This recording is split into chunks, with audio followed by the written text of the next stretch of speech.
And welcome into the Big Ten Quick Talk Podcast. If you haven't already, please subscribe down below. Today we will be going over every single bowl game that a Big Ten team participated in, giving you a recap. Then at the end, we will go through all the conferences and see how the Big Ten matched up against them. All right, let's get right into it. So if you want to know the order that I will be putting these games in, it is in the order in which they appeared in. So with that being said, Northwestern beats Utah 14-7. Northwestern came in 7-5, Utah 8-4, and this is a testament to one of the greatest coaching jobs this season by head coach David Braun. You had Pat Fitzgerald get fired relatively close to when the season started. It was in the summer, and David Braun takes over. And this wasn't a great roster to begin with. They went 1-11 the year before, and David Braun just absolutely blew me away personally, and should have blown you away as well by the way he coached. I mean, this became a Big Ten team. They were physical. Of offense was okay, but defense was really good, and in this game that really showed. Great defense by Northwestern. Rod Hurd II had 12 tackles. Devin Turner had 11 tackles, 5 total sacks, 8 total tackles for loss, and, just great Big Ten defense against a really hard-nosed Pac-12, soon-to-be Big 12 team in Utah.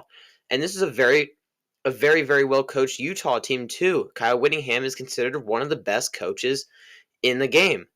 And David Braun just out physicaled them and out coached them. David Braun, he already said they've already signed him on for a couple more years. Excuse me. David Braun is just such a good head coach, and it's great that Northwestern gets him. Ben Bryant, quarterback for Northwestern, he'll be coming back. He played good enough to win. He didn't play outstanding football. Of course, he only scored 14 points. But he did play good enough to win. 0 turnovers. That's the key. 222 yards, 2 touchdowns on 34 pass attempts, and 23 completions.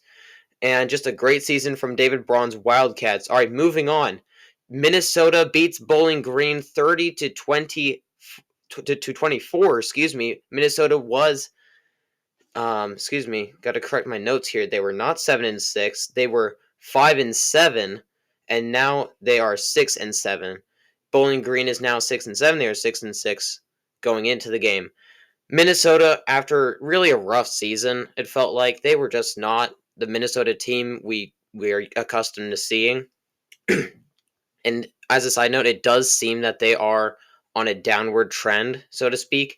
But they did play like a Big Ten West team. Only 16 pass attempts, but they had 35 carries, which went for 208 yards from a freshman, Darius Taylor. And, he played really well in this game.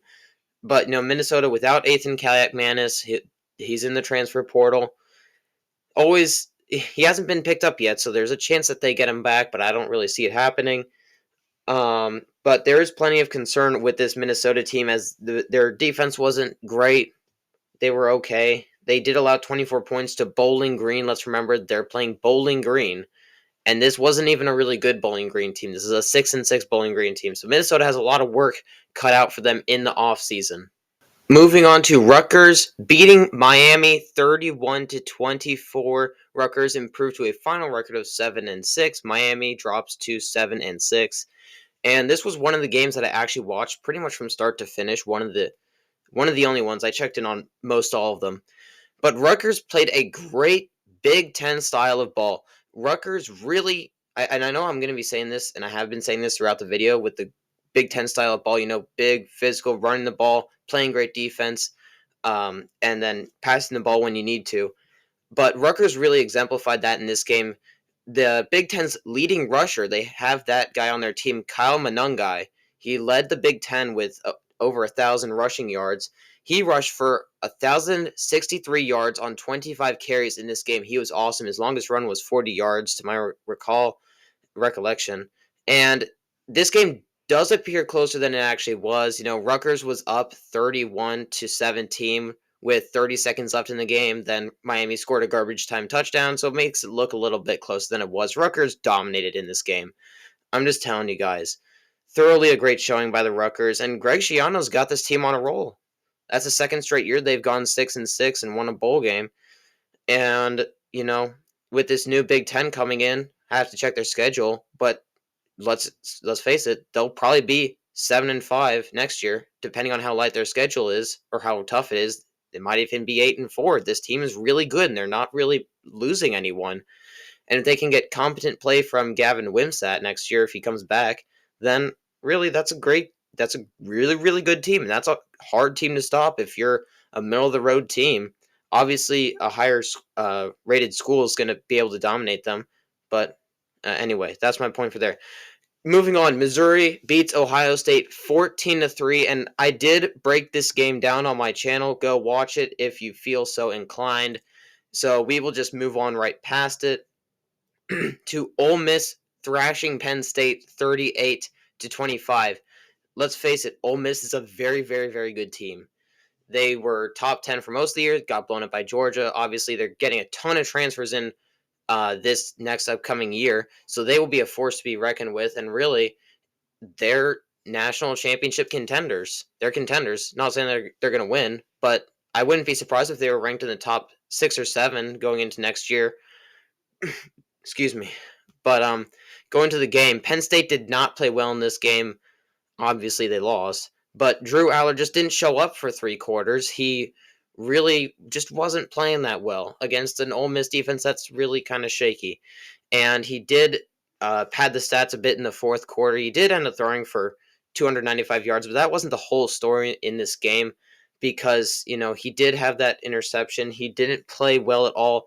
They just weren't doing anything on offense. Ole Miss had a great game plan, and they executed it to perfection pretty much until garbage time in the fourth quarter. And the defense, this vaunted Penn State defense, one of the best defenses in the nation, it was bending but not breaking for the first half. They were holding Ole Miss down, giving their offense a chance, but then really their best player on defense, even with the opt-outs, this guy was their best player on defense. Linebacker Abdul Carter left the game pretty much as the first half ended with an apparent injury, and that really broke the defense. He tried to come back and play in the second half, and he missed several key tackles, and then he was out, so that really hurt their defense. Next game we have is Maryland beating Auburn 31-13, and this game was just no contest. Oh, real quick, Maryland improves to 8-5 on the year. Auburn drops to 6-7. But that's beside the point. Really, Maryland dominated this game. I mean, there's no two ways about it. And they were playing without the Big Ten's leading passer, Taulia Tagovailoa. Opted out. He's going to the NFL. 310 total yards from this Maryland offense, but they didn't necessarily even need that. I mean, they were just playing lights out on both sides of the ball. 2 takeaways on defense. One of them was a pick six that just iced the game in the third quarter. And they jumped out to a 21-0 lead in the first quarter.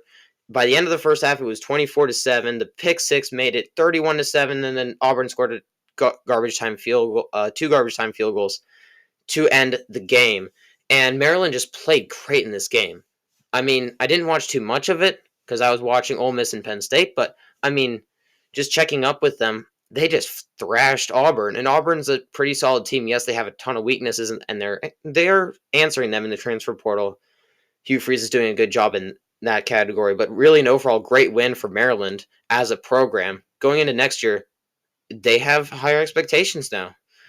All right, moving on to LSU beating Wisconsin. This was a top 5 bowl game in my opinion. I watched this game mostly from start to finish. LSU won 35-31. Gets out of the way first. LSU improves to 10-3. Wisconsin falls to 7-6. And Tanner Mordecai, quarterback for Wisconsin, last game played in college football, played out of his mind. I mean, he played very, very good. I mean, and that's an understatement. He went for 378 total yards and 3 touchdowns in this game.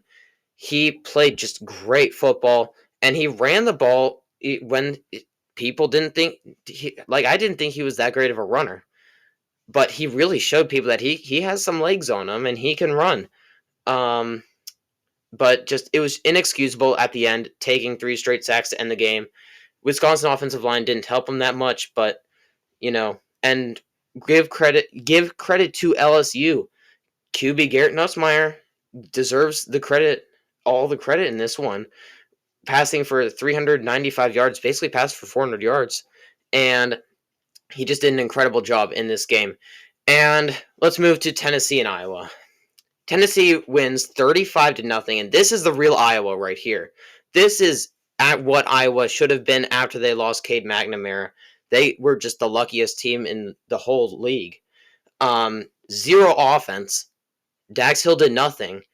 And you're not going to play the field position game with Josh Heupel in that offense. 5-star Nico Yamavella, whatever his name is, playing for them. You're not going to play field position with them. You can play field position with Minnesota and Nebraska. You cannot do that with Tennessee and Josh Heupel. That's really all I have to say about this game. Major disappointment on Iowa's part. I know they're getting rid of their offensive coordinator. They're going to get Cade McNamara back, but geez, man, that was a rough game. And finally, moving on to Michigan and Alabama.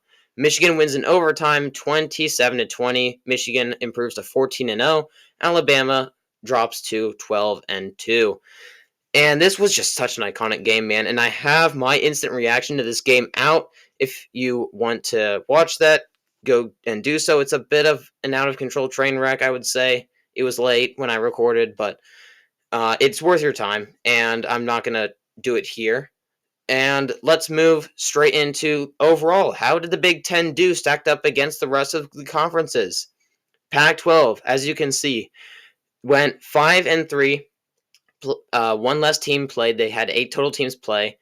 So they are this year's bowl champions, we can say. And then you had 3 conferences, the Big Ten, the SEC, and the Big 12, all go 5-4. And the ACC had the most teams in, but they had a losing record at 5-6. They had 11 teams in, and then 5 other lesser conferences below who were at 500 or below. So that's how the Big Ten stacked up. Overall, a pretty good season for the Big Ten. Obviously didn't match up with their rival, the SEC, very well, but I will say, when it counted in the playoff, they won, and now you have 2 Big Ten teams in the playoff, and they're just playing with house money right now. All right, thank you for watching. I have a lot of stuff planned for this channel going forward, and I will see you guys in the next one.